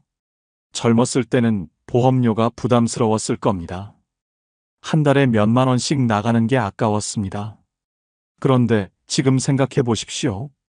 그때 낸 몇만 원이 지금 몇천만 원을 아껴주고 있지 않습니까? 보험은 나이 들어서는 못 듭니다. 60 넘어서 가입하려면 보험료가 너무 비쌉니다. 한 달에 20만 원, 30만 원씩 나갑니다. 게다가 나이 많으면 아예 가입을 거부당합니다. 지병이 있으면 더욱 안 됩니다. 그래서 젊을 때 가입한 보험이 금쪽 같은 겁니다. 암보험도 마찬가지입니다. 암 진단받으면 몇천만 원 나옵니다. 이 돈으로 수술하고 항암 치료받고 회복할 수 있습니다. 보험금 받아서 간병비도 쓰고 영양제도 사고 요양병원비도 냅니다. 가족들한테 짐이 안 됩니다. 보험은 자식들도 지켜줍니다. 부모가 아파서 병원비가 필요하면 자식들이 돈을 대야 합니다. 대출받거나 저축한 돈을 깨야 합니다. 형제들끼리 돈 때문에 싸우기도 합니다. 누가 얼마 낼 거냐고 다투고 관계가 틀어집니다. 그런데 보험이 있으면 이런 일이 없습니다. 치매보험도 중요합니다. 나이 들면 치매 올 확률이 높습니다. 치매에 걸리면 요양병원에 들어가야 하는데 한 달에 100만 원 이상 듭니다. 몇 년씩 입원하면 수천만 원이 듭니다. 치매보험이 있으면 매달 간병비가 나옵니다. 가족들 부담이 확 줄어듭니다. 그런데 안타까운 건 뭡니까? 보험료 내기 힘들다고 해지하는 분들이 많습니다. 당장 생활비가 빠듯하니까 보험을 끊어버립니다. 20년, 30년 낸 보험을 해지하면 손해입니다. 나이 들어서 병 걸릴 확률이 높은데 그때 보험이 없으면 어떻게 합니까? 지금 보험료 내기 힘드시면 감액해서라도 유지하십시오. 보험금을 줄이더라도 해지는 하지 마십시오. 아니면 보험사에 전화해서 납입 유예 신청하십시오. 몇 개월 안 내고 나중에 낼 수도 있습니다. 젊을 때 가입한 실손보험이야말로 노년의 나를 지켜주는 가장 확실한 방패입니다. 노년의 나를 지켜주는 네 번째는 건강할 때 관리한 내 몸입니다. 여러분, 지금 혼자 화장실 가실 수 있으십니까? 밥 혼자 드실 수 있으십니까? 너무 당연한 질문이라고요. 그런데 이게 당연하지 않은 어르신들이 정말 많습니다. 건강을 잃으면 모든 것을 잃는다는 말, 노년이 되어서야 절실히 깨닫게 됩니다. 건강한 몸이 있으면 돈이 덜 듭니다. 병원 안 가도 되고, 약 안 먹어도 되고, 간병인 쓸 필요도 없습니다. 스스로 움직이고, 밥 먹고, 씻고, 옷 입습니다. 이것만으로도 한 달에 몇백만 원을 아낍니다. 건강이 바로 돈입니다. 주변에 누워 계신 어르신들 보셨습니까? 중풍으로 쓰러져서 반신불수가 된 분들 말입니다. 식사할 때 누가 먹여줘야 하고, 화장실 갈 때 부축해야 하고, 씻을 때도 도움이 필요합니다. 요양병원에 들어가면 한 달에 200만 원씩 듭니다. 집에서 간병인 쓰면 300만 원 넘게 나갑니다. 그런데 건강한 몸으로 스스로 생활하면 어떻습니까? 이 돈이 전부 절약됩니다. 1년이면 3천만 원입니다. 5년이면 억 단위입니다. 젊었을 때 운동하고 건강 챙긴 게 지금 몇억 원을 아껴주고 있는 겁니다. 여러분은 젊었을 때 운동하셨습니까? 아니면 술 먹고 담배 피우고 야식 먹으면서 몸을 혹사시켰습니까? 건강검진 받으라는 통지서 와도 귀찮다고 안 갔습니까? 고혈압 약 먹으라는데 괜찮다고 무시했습니까? 그 결과가 지금 나타나고 있지 않습니까? 건강한 분들은 일도 할 수 있습니다. 경비 일이든 청소 일이든 할 수 있습니다. 한 달에 100만 원이라도 벌면 생활이 훨씬 나아집니다. 연금에 보태서 쓰면 여유가 생깁니다. 그런데 몸이 아프면 일을 못합니다. 수입이 끊기고 지출만 늘어납니다. 당뇨병 걸린 분들 보십시오. 매일 약 먹어야 하고 합병증 오면 투석 받아야 합니다. 발에 상처 나면 잘 낫지도 않고 시력도 나빠지고 신장도 망가집니다. 이 모든 게 젊었을 때 관리 안 한 결과입니다. 술 줄이고 운동했으면 막을 수 있었던 병입니다. 관절도 마찬가지입니다. 젊었을 때 무릎 혹사시키고 관리 안 하면 나이 들어 무릎이 망가집니다. 계단도 못 오르고 걷는 것도 힘들어집니다. 인공관절 수술 받으려면 1,000만 원 넘게 듭니다. 수술해도 예전처럼 자유롭게 못 움직입니다. 치아 관리도 중요합니다. 젊었을 때 양치질 제대로 안 하고 치과 안 가면 나이 들어 이가 다 빠집니다. 임플란트 하려면 한 개에 100만 원씩 듭니다. 10개만 해도 1,000만 원입니다. 그런데 이 없이 살면 어떻습니까? 제대로 못 씹으니 영양 섭취도 안 되고 건강이 더 나빠집니다. 여러분, 지금이라도 늦지 않았습니다. 매일 30분씩만 걸으십시오. 동네 한 바퀴라도 걷는 게 약보다 낫습니다. 계단 오르내리는 것도 운동입니다. 집에서 스트레칭 하는 것도 좋습니다. 몸을 움직이는 게 중요합니다. 술은 끊으십시오. 담배도 끊으십시오. 지금 당장은 즐겁지만 몇 년 후에 대가를 치릅니다. 간 망가지고, 폐 망가지고, 심장 망가집니다.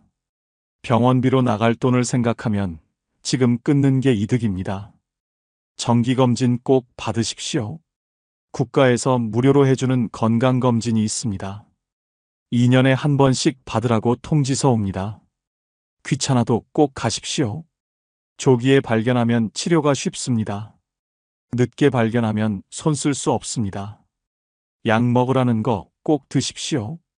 고혈압약, 당뇨약, 콜레스테롤 약 먹는 게 귀찮고 돈 아까워도 드셔야 합니다. 지금 약값 아끼려다 나중에 뇌졸중 오면 몇 천만 원 듭니다. 어느 게 이득입니까? 식습관도 바꾸십시오. 짜게 먹지 말고 기름진 거 줄이고 야채 많이 드십시오. 과일도 챙겨 먹고 물도 많이 마시십시오. 작은 습관이 10년 후를 바꿉니다. 지금 건강하신 분들, 그게 얼마나 큰 축복인지 아십니까? 건강할 때는 모릅니다. 잃고 나서야 알게 됩니다. 건강할 때 관리한 내 몸이야말로 노년에 나를 지켜주는 가장 소중한 재산입니다. 노년에 나를 지켜주는 다섯 번째는 평생 배우고 익힌 기술과 지식입니다. 여러분, 지금 돈 벌 수 있는 기술이 있으십니까? 누군가 도움 청하면 해줄 수 있는 게 있으십니까? 이 질문에 자신 있게 대답하지 못한다면 꼭 들어보십시오. 손에 기술 하나 있는 것이 노년에 얼마나 큰 힘이 되는지 오늘 알게 되실 겁니다. 기술이 있으면 나이 들어도 일할 수 있습니다. 목수 기술이 있으면 작은 수리 일을 받습니다. 재봉 기술이 있으면 옷 수선을 해줍니다. 요리 솜씨가 있으면 반찬 만들어 팝니다. 이렇게 한 달에 50만 원, 100만 원씩 벌 수 있습니다. 연금에 보태면 생활이 훨씬 나아집니다. 주변에 기술 없이 사는 어르신들 보셨습니까? 할 줄 아는 게 없으니 일자리를 못 구합니다. 경비나 청소일도 경쟁이 심해서 쉽지 않습니다. 연금만으로는 부족한데 수입을 늘릴 방법이 없습니다. 그래서 하루하루가 막막합니다. 반대로 기술 있는 분들은 어떻습니까? 70이 넘어도 일합니다. 전기 기술자는 집집마다 불러줍니다. 한의학 지식 있는 분은 동네에서 침 놓아줍니다. 서예 잘하는 분은 글씨 가르치고 돈 받습니다. 나이는 숫자일 뿐입니다. 기술이 있으면 계속 일합니다. 여러분은 젊었을 때 뭘 배웠습니까? 그냥 시키는 일만 하다가 퇴직했습니까? 아니면 평생 한 가지 기술을 갈고 닦았습니까? 회사 다닐 때는 몰랐을 겁니다. 퇴직하고 나면 내가 할 수 있는 게 아무것도 없다는 걸 그때 깨닫습니다. 컴퓨터 할 줄 아는 것도 큰 자산입니다. 요즘 세상은 다 컴퓨터로 합니다. 은행 업무도, 관공서 민원도, 쇼핑도 다 온라인입니다. 그런데 컴퓨터 못하는 어르신들은 어떻습니까? 자식들한테 부탁해야 하고 동사무소 가서 직원 도움 받아야 합니다. 불편하고 창피합니다. 스마트폰 사용법도 마찬가지입니다. 요즘은 문자 보내고 사진 찍고 영상 보는 게 다 스마트폰으로 됩니다. 자식들과 영상 통화도 하고 손주 사진도 받아봅니다. 이런 걸 못하면 세상과 단절됩니다. 외롭고 답답합니다. 운전면허가 있으면 더 좋습니다. 차가 있으면 병원도 혼자 가고 마트도 가고 친구 만나러도 갑니다. 버스 기다릴 필요 없고 택시비 쓸 일도 없습니다. 자유롭게 이동할 수 있다는 게 얼마나 큰 행복인지 아십니까? 특히 시골에 사시면 차가 필수입니다. 외국어를 할 줄 아는 것도 도움됩니다. 영어 조금만 해도 해외여행 갈 때 편합니다. 자식들 따라 외국 나가도 소통할 수 있습니다. 요즘은 번역기가 있다고요. 그래도 직접 하는 것과는 다릅니다. 말이 통하면 자신감이 생깁니다. 악기 다루는 분들 보셨습니까? 경로당에서 하모니카 불고 장구 치고 노래 부릅니다. 사람들이 좋아하고 박수 쳐줍니다. 자존감이 높아지고 친구도 많아집니다. 취미가 있으면 외롭지 않습니다. 매일 할 일이 있고 삶이 즐겁습니다. 글 쓰는 능력도 중요합니다. 자서전 쓰는 어르신들 많습니다. 블로그에 글 올리고 책도 냅니다. 손주들한테 편지 쓰고 일기도 씁니다. 생각을 정리하고 감정을 표현합니다. 치매 예방에도 좋고 정신 건강에도 도움됩니다. 여러분, 지금이라도 늦지 않았습니다. 배우고 싶은 게 있으면 배우십시오. 복지관 가면 무료 강좌 많습니다. 컴퓨터, 스마트폰, 요리, 노래, 서예, 뭐든지 있습니다. 부끄러워하지 마시고 가십시오. 70, 80에도 배울 수 있습니다. 유튜브로도 배울 수 있습니다. 검색하면 다 나옵니다. 요리법, 운동법, 스마트폰 사용법, 뭐든지 가르쳐 줍니다. 천천히 따라하면 됩니다. 한 번에 안 되면 10번, 100번 보면 됩니다. 포기하지 마십시오. 기술과 지식은 아무도 빼앗아가지 못합니다. 재산은 잃을 수 있어도 머릿속에 든 것은 평생 내 것입니다. 배운 만큼 벌 수 있고 아는 만큼 즐길 수 있습니다. 평생 배우고 익힌 기술과 지식이야말로 노년에 나를 지켜주는 가장 값진 보물입니다. 여러분, 혹시 주변에 착한 사람인데 왜 저렇게 힘들게 사나 싶은 분 계십니까? 평생 남한테 나쁜 짓 한 번 안 하고 살았는데 정작 본인은 불행한 분들 말입니다. 왜 그럴까요? 나쁜 놈들은 잘 먹고 잘 사는데 착한 사람만 손해보는 것 같지 않으십니까? 안타깝게도 이게 현실입니다. 착하기만 한 사람들이 나이 들어 더 힘들어집니다. 자식들한테 다 주고 본인은 남는 게 없습니다. 남 눈치 보느라 본인 권리는 주장 못합니다. 거절을 못해서 이용당하고 베푼 건 많은데 돌아오는 건 없습니다. 착한 게 죄가 되는 세상입니다. 오늘은 나이 들수록 착한 사람이 불행해지는 6가지 이유를 솔직하게 말씀드리겠습니다.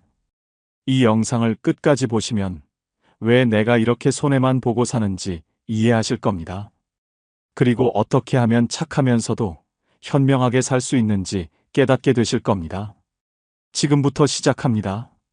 먼저 구독, 좋아요 꾹 눌러주시면 매일매일 행복해질 겁니다. 나이 들수록 착한 사람이 불행해지는 첫 번째 이유는 평생 착하게만 살았더니 세상 돌아가는 것을 몰라서 사기당하고 속기 때문입니다. 여러분은 사기당해 본 적 있으십니까? 누군가를 너무 믿었다가 뒤통수 맞아본 적은 없으십니까? 착한 사람일수록 나쁜 사람들의 표적이 됩니다. 지난해 만난 조 할아버지 이야기입니다.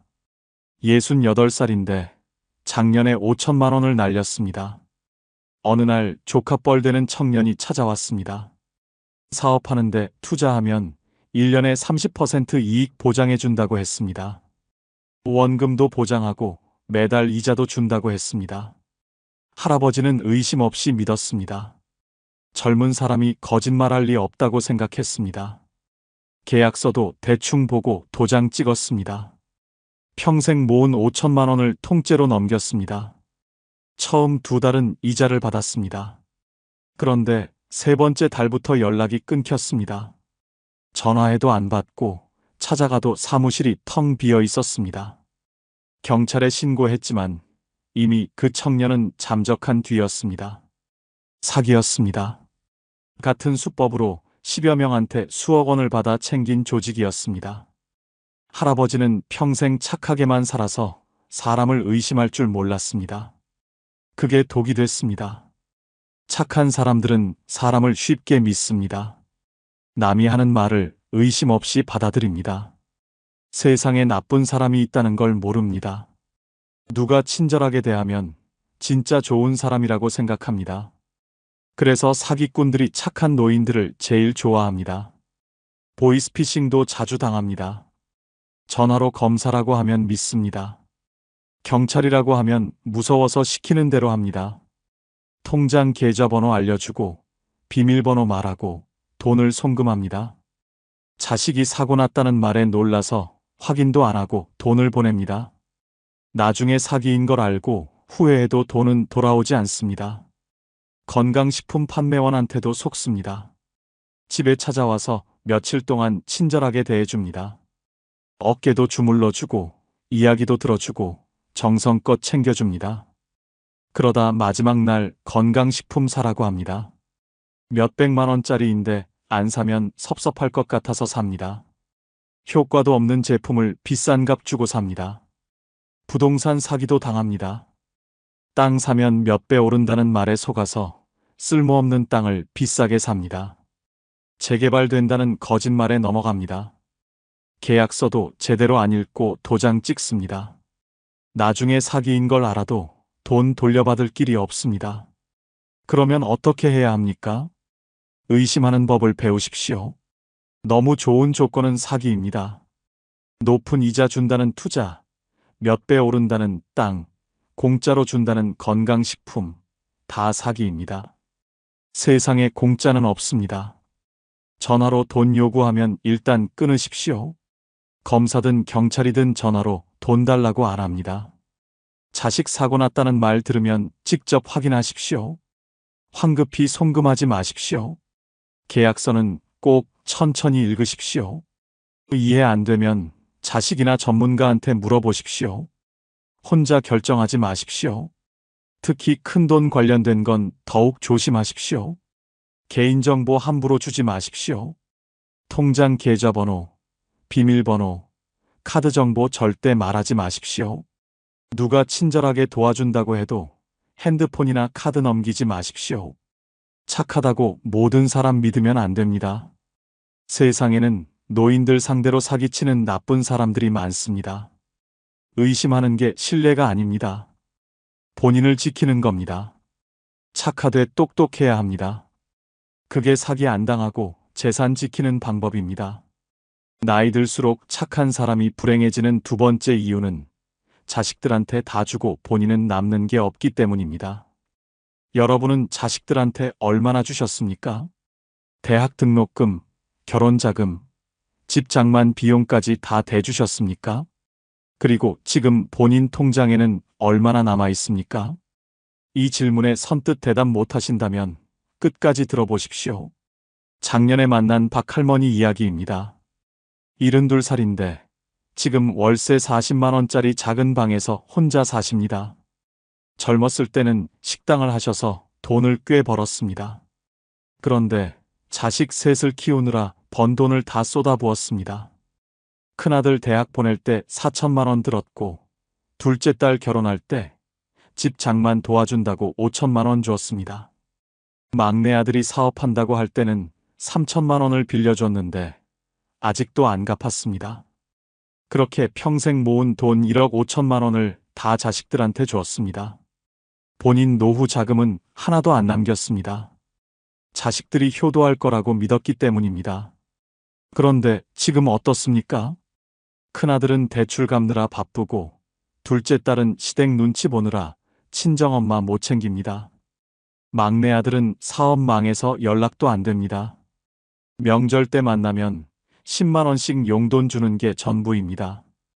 박할머니는 기초연금 30만 원으로 월세 내고 살아갑니다. 밥도 하루 두 끼만 먹고 병원도 못 갑니다. 자식들한테 다 주지 말고 반이라도 남겨뒀으면 지금 이렇게 안 살았을 텐데 후회해도 소용없습니다. 착한 부모들은 자식이 힘들다고 하면 못 이깁니다. 본인이 굶어도 자식한테 줍니다. 노후 자금 모아뒀다가도 자식이 돈 달라면 다 줘버립니다. 나중에 돌려받을 거라고 생각하지만 안 돌아옵니다. 자식들도 자기 생활이 빠듯하니까 부모님한테 돌려줄 여력이 없습니다. 그러면 어떻게 해야 합니까? 자식한테 줘도 한도가 있어야 합니다. 본인 노후 자금만큼은 절대 건드리면 안 됩니다. 최소한 5천만 원에서 1억 원은 본인 명의로 남겨두십시오. 이 돈은 자식들한테 보여주지도 말고 말하지도 마십시오. 나중에 본인이 아프거나 생활이 힘들 때 쓸 비상금입니다. 자식들이 불쌍해 보여도 냉정해야 합니다. 20 넘으면 어른입니다. 본인이 알아서 살아야 합니다. 부모가 평생 책임질 수 없습니다. 결혼 자금 도와주는 것도 능력 범위 안에서 해야 합니다. 집 사준다고 본인 집까지 팔면 안 됩니다. 사업 자금 빌려달라고 해도 줄 수 있는 만큼만 주십시오. 못 갚을 거라고 생각하고 주는 게 맞습니다. 착하다는 건 좋은 겁니다. 그런데 무조건 다 주는 건 착한 게 아니라 어리석은 겁니다. 자식 사랑도 중요하지만 본인 노후도 중요합니다. 본인이 먼저 살아야 자식들한테도 짐이 안 됩니다. 건강하게 살면서 자식들 도와주는 게 진짜 효도입니다. 돈 다 주고 나중에 자식들한테 손 벌리는 건 서로에게 불행입니다. 착하되 현명해야 합니다. 그게 본인과 자식 모두를 위하는 길입니다. 나이 들수록 착한 사람이 불행해지는 세 번째 이유는 거절을 못해서 평생 이용당하기 때문입니다. 여러분은 부탁받으면 거절하십니까? 아니면 무조건 들어주십니까? 싫은 소리 하기 싫어서 그냥 다 해주고 계신 건 아닙니까? 이렇게 살다가는 나이 들어 더 힘들어집니다. 동네에 사는 김 할아버지 이야기입니다. 76살인데 아직도 이것저것 부탁받는 일이 많습니다. 옆집에서 짐 좀 옮겨달라고 하면 못 이기고 해줍니다. 아랫집에서 전구 좀 갈아달라고 하면 또 가서 해줍니다. 친척이 돈 좀 빌려달라고 하면 어렵게 모은 돈도 빌려줍니다. 지난달에는 조카가 보증 좀 서달라고 했습니다. 위험하다는 걸 알면서도 거절을 못하고 서줬습니다. 그런데 그 조카가 대출금을 안 갚아서 지금 할아버지한테 독촉 전화가 옵니다. 2천만 원을 대신 갚아야 하는 상황입니다.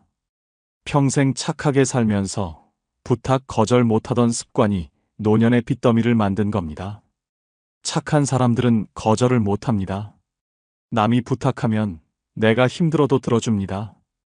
싫은 소리 들을까봐 두렵고 나쁜 사람으로 보일까봐 걱정됩니다. 그래서 자기 시간도 돈도 건강도 다 희생하면서 남을 도와줍니다. 그런데 도움받은 사람들은 어떻습니까? 고맙다는 말 한마디로 끝입니다. 나중에 본인이 힘들 때 도와주지 않습니다. 특히 돈 문제가 심각합니다. 친구가 급하다고 빌려달라는데 거절 못합니다. 친척이 사업 자금 필요하다는데 안 빌려주면 나쁜 사람 되는 것 같습니다. 그래서 통장에 있는 돈을 빌려주는데 돌려받지 못합니다. 독촉하기도 미안하고 관계 나빠질까봐 그냥 포기합니다. 보증도 마찬가지입니다. 보증만큼은 절대 서면 안 된다는 걸 알면서도 거절을 못합니다. 가족이 부탁하면 어쩔 수 없다고 생각하고 서줍니다. 그런데 나중에 채무자가 돈을 안 갚으면 보증인이 다 갚아야 합니다. 평생 모은 재산이 한순간에 날아갑니다. 그러면 어떻게 해야 합니까? 거절하는 법을 배워야 합니다. 처음에는 어색하고 미안하지만 연습하면 됩니다. 못해주는 건 못한다고 분명하게 말하십시오. 돈 빌려달라는 사람한테는 지금 여유가 없다고 하십시오. 보증 서달라는 사람한테는 원칙상 안 된다고 하십시오. 나이 들수록 에너지도 없고 돈도 없습니다. 그런데 착하다고 계속 베풀면 본인이 먼저 쓰러집니다. 이제는 본인을 먼저 챙기십시오. 도와줄 수 있는 범위 안에서만 도와주고 못해주는 건 거절하십시오. 그게 이기적인 게 아닙니다. 본인을 지키는 겁니다. 착하되 호구가 되면 안 됩니다. 거절하는 용기를 가지십시오. 나이 들수록 착한 사람이 불행해지는 네 번째 이유는 베푼 건 많은데 돌아오는 게 없기 때문입니다. 여러분은 평생 남한테 얼마나 베푸셨습니까? 그런데 지금 힘들 때 옆에 있는 사람이 몇 명이나 됩니까? 착하게 살면 복 받는다고 하던데 정작 복은 언제 오는 걸까요? 복지관에서 만난 정할머니 이야기입니다. 69살인데 평생 남 도와주며 살았습니다. 젊었을 때는 동네에서 소문난 착한 사람이었습니다. 이웃이 아프면 병원 데려다 주고 집안에 경조사 있으면 달려가서 일손 도왔습니다. 친구가 돈 없어서 장사 못한다고 하면 1,000만 원 빌려주고 조카가 대학 등록금 없다고 하면 500만 원씩 보태줬습니다. 그렇게 30년 넘게 주변 사람들 챙기며 살았습니다. 그런데 작년에 할머니가 당뇨 합병증으로 쓰러졌습니다. 병원비가 2천만 원 나왔는데 돈이 없었습니다. 평생 남 도와주느라 본인 저축은 하나도 없었습니다. 그래서 예전에 도와줬던 사람들한테 연락했습니다. 1,000만 원 빌려준 친구한테 전화했더니 지금 형편이 안 된다고 했습니다. 등록금 보태준 조카는 전화도 안 받습니다. 병원 데려다준 이웃은 그때 일을 기억도 못했습니다. 결국 집을 담보로 대출받아서 치료했습니다. 평생 베풀었는데 정작 본인이 힘들 때는 아무도 없었습니다. 착한 사람들은 계산 없이 베풉니다. 나중에 돌려받으려고 주는 게 아니라 그냥 좋은 마음으로 줍니다. 누가 힘들면 안쓰러워서 도와주고 누가 어려우면 아까운 거 없이 나눠줍니다. 본인이 조금 손해보는 건 괜찮다고 생각합니다. 언젠가는 좋은 일이 생길 거라고 믿습니다. 그런데 현실은 냉정합니다. 도움받은 사람들은 시간 지나면 잊어버립니다. 당장 급할 때는 고맙다고 하지만 나중에는 당연하게 생각합니다. 심지어 도와준 사실조차 기억 못하는 사람도 많습니다. 본인이 힘들 때 찾아가면 오히려 부담스러워합니다. 특히 돈을 빌려주면 관계가 끝납니다. 빌려간 사람은 갚기 싫어서 연락을 끊습니다. 빌려준 사람이 독촉하면 오히려 화를 냅니다. 그렇게 오랜 친구도 가까운 친척도 돈 때문에 원수가 됩니다. 결국 돈도 못 받고 관계도 잃습니다. 시간과 노력도 마찬가지입니다. 남일 도와주느라 본인 시간을 다 씁니다. 육아 도와달라는 자식 집에 가서 손주 봐주고 청소 도와달라는 친구 집에 가서 일해줍니다. 그런데 나중에 본인이 도움 필요할 때는 어떻습니까? 다들 바쁘다고 안 옵니다. 그때 도와준 것은 잊어버리고 지금 자기 일이 더 중요합니다. 그러면 어떻게 해야 합니까? 무조건 베푸는 걸 멈추십시오. 도와주되 한계를 정하십시오. 돈은 돌려받을 생각 없는 금액만 주고 시간은 본인 생활에 지장 없는 범위에서만 내주십시오. 본인 것을 먼저 챙기고 남는 게 있을 때 나눠주십시오. 베풀 때는 기대하지 마십시오. 돌려받을 거라고 기대하면 배신감만 커집니다. 주면 끝이라고 생각하십시오. 그래야 실망도 안 하고 관계도 안 나빠집니다. 줄 수 없으면 처음부터 안 주는 게 낫습니다. 착한 건 좋습니다. 그런데 일방적으로만 베푸는 건 바보입니다. 나이 들수록 본인 자원이 한정됩니다. 돈도 시간도 건강도 부족합니다. 그걸 다 남주면 본인은 어떻게 삽니까? 이제는 받을 줄도 알아야 합니다. 주고받는 관계가 건강한 관계입니다. 일방적으로 주기만 하는 관계는 끊으십시오. 착하되 현명하게 베푸십시오. 그게 본인의 노년을 지키는 방법입니다. 나이 들수록 착한 사람이 불행해지는 5번째 이유는 본인 권리는 주장 못하고 남 눈치만 보기 때문입니다. 여러분은 억울한 일 당했을 때 제대로 항의해 보신 적 있으십니까? 아니면 참는 게 미덕이라고 생각하며 그냥 넘어가셨습니까? 착하다고 계속 참기만 하면 나이 들어 더 억울한 일만 당합니다. 요양원에서 만난 이 할아버지 이야기입니다. 74살인데 지금 요양원에서 지냅니다. 원래는 아들 집에서 살았습니다. 10년 전에 아들한테 집을 증여했습니다. 평생 모은 돈 3억 원짜리 아파트였습니다. 아들이 세금 아끼려면 미리 명의를 바꾸는 게 좋다고 해서 그냥 넘겨줬습니다. 계약서 같은 건 안 썼습니다. 아들을 믿었고 평생 같이 살 거라고 생각했습니다. 그런데 2년 전에 며느리가 시아버지 모시기 힘들다고 불평하기 시작했습니다.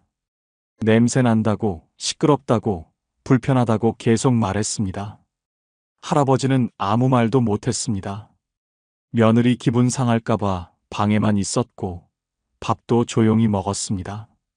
그런데 작년에 아들이 요양원에 가시는 게 어떻겠냐고 했습니다. 할아버지는 가기 싫었지만 거절 못했습니다. 아들 부부가 힘들어하는데 내가 뭐라고 할 수 있겠냐고 생각했습니다. 결국 지금 요양원에 있습니다. 본인 명의 집도 없고 갈 곳도 없습니다. 그때 제대로 권리를 주장했으면 이렇게 안 됐을 텐데 후회해도 소용없습니다. 착한 사람들은 본인 권리를 주장하지 못합니다. 내 것을 달라고 하는 게 부끄럽고 억울한 일을 따지는 게 민망합니다.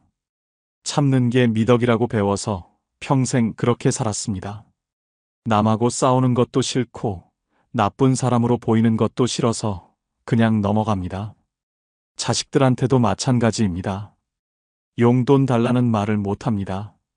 자식들 눈치가 보여서 입이 안 떨어집니다. 생활비가 부족해도 참고 병원비가 없어도 말 못합니다. 명절에 10만 원 받으면 감사하다고 하고 그것도 안 주면 괜찮다고 합니다. 본인이 키워준 자식인데 정작 도움 청하는 건 못합니다. 며느리나 사위한테는 더 조심합니다. 한마디라도 잘못하면 아들이나 딸한테 불평할까봐 두렵습니다. 불편한 것도 참고 서운한 것도 삭힙니다. 손주 봐달라고 하면 힘들어도 봐주고, 집안일 도와달라고 하면 아파도 합니다. 거절하면 관계가 나빠질까봐 무조건 들어줍니다. 돈 문제도 제대로 못 챙깁니다. 빌려준 돈 돌려달라는 말을 못합니다. 약속한 날짜가 지나도 독촉 못하고 기다립니다. 상대방이 불편해할까봐 그냥 포기합니다. 본인 돈인데도 돌려달라는 말이 미안합니다. 관공서나 병원에서도 마찬가지입니다. 직원이 불친절해도 참습니다. 의사가 대충 진료해도 뭐라고 못합니다. 민원 넣는 것도 부담스럽고 따지는 것도 창피합니다. 그래서 본인만 손해보고 억울해합니다. 그러면 어떻게 해야 합니까? 본인 권리를 당당하게 주장하십시오. 내 것은 내 거라고 말하십시오. 빌려준 돈은 정해진 날짜에 돌려달라고 하십시오. 약속 안 지키면 법적 조치도 할 수 있다고 분명히 하십시오. 자식들한테도 필요한 건 말하십시오. 생활비가 부족하면 도와달라고 하십시오. 병원비가 필요하면 요청하십시오. 본인이 키운 자식입니다. 도움 청하는 게 부끄러운 일이 아닙니다. 오히려 참다가 병 키우는 게 더 큰 부담입니다. 불편한 것도 말하십시오. 요양원 가기 싫으면 싫다고 하십시오. 함께 살고 싶으면 그렇게 말하십시오. 본인 의견을 표현하는 게 이기적인 게 아닙니다. 당연한 권리입니다. 착한 게 나쁜 건 아닙니다. 그런데 본인 권리까지 포기하면 안 됩니다. 나이 들수록 목소리를 내야 합니다. 참기만 하면 아무도 신경 안 씁니다. 말해야 알고 주장해야 지킬 수 있습니다. 착하되 당당하십시오. 그게 존중받는 노년을 사는 방법입니다. 나이 들수록 착한 사람이 불행해지는 6번째 이유는 자기 자신은 돌보지 않고 남만 챙기다가 건강을 잃기 때문입니다. 여러분은 본인 건강 챙기십니까? 아니면 남 챙기느라 본인은 뒷전입니까? 병원 갈 시간도 아까워서 남일 도와주고 계신 건 아닙니까? 건강 잃으면 모든 게 끝입니다. 경로당에서 만난 최할머니 이야기입니다. 71살인데 지금 무릎과 허리가 너무 아파서 제대로 걷지도 못합니다. 젊었을 때부터 남 돌보는 일만 했습니다. 시어머니 10년 간병했고 시아버지도 5년 모셨습니다. 자식들 키우면서 손주까지 5명 키웠습니다. 아침 일찍 일어나 밥하고 빨래하고 청소하고 아이들 학교 보내고 그러다 보면 하루가 갔습니다. 허리가 아파도 참았고 무릎이 아파도 병원 갈 시간이 없었습니다. 건강검진 통지서가 와도 손주 봐야 한다고 안 갔습니다. 약 먹으라는데도 귀찮다고 안 먹었습니다. 그렇게 10년을 버텼는데 작년에 쓰러졌습니다. 디스크가 심해져서 수술받아야 한다고 했습니다. 무릎 연골도 다 닳아서 인공관절 넣어야 한다고 했습니다. 수술비만 2천만 원 넘게 들었습니다. 지금은 거동도 불편해서 남 돌보기는커녕 본인이 도움받아야 합니다. 그때 건강 챙겼으면 이렇게까지 안 됐을 텐데 후회해도 늦었습니다. 착한 사람들은 자기 몸을 혹사합니다. 남 돌보느라 본인 건강은 신경 안 씁니다. 아파도 참고 힘들어도 버팁니다. 병원 가는 것도 미안해서 미루고 약 사는 돈도 아까워서 안 삽니다. 본인보다 남이 먼저입니다. 자식들 육아 도와주느라 밤낮 없이 일합니다. 손주 안고 재우고 밥 먹이고 기저귀 갈고 목욕시킵니다. 허리가 끊어질 것 같아도 참습니다. 자식들 편하게 해주려고 본인이 고생합니다. 그러다 디스크 오고 관절염 생기고 혈압 올라갑니다. 시부모나 부모 간병하느라 몇 년을 고생합니다. 대소변 받아내고 씻기고 식사 도와주고 약 챙기고 병원 데려갑니다. 하루도 쉬지 못하고 몇 년씩 합니다. 본인 건강검진도 못 가고 아파도 참습니다. 간병하다가 본인이 먼저 쓰러지는 경우가 많습니다.